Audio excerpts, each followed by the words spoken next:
పొట్టి శ్రీరాములు నెల్లూరు జిల్లా రాపూరు మండల కేంద్రానికి 3 కిలోమీటర్ల దూరంలో మజీదుపేట గ్రామానికి సమీపంలో ప్రభుత్వం లక్షలు వెచ్చించి నిర్మించిన మండల వ్యవసాయాధికారి కార్యాలయం నిరుపయోగంగా ఉండడంతో అసాంఘిక కార్యక్రమాలకు అడ్డాగా మారింది.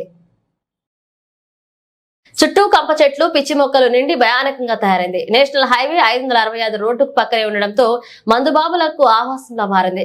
కార్యాలయం చుట్టూ ప్రహరీ కూడా లేకపోవడం, కార్యాలయంలో ఒక రూముకు తాళం కూడా లేకపోవడంతో నిత్యం అనేక అసాంఘిక కార్యక్రమాలు ఇక్కడ జరుగుతున్నాయి. అధికారులు దీనిని వినియోగంలోకి తీసుకురావాల్సి ఉంది. అలాగే ప్రహరీ నిర్మాణం చేయాల్సి ఉందని మండల వాసులు కోరుతున్నారు.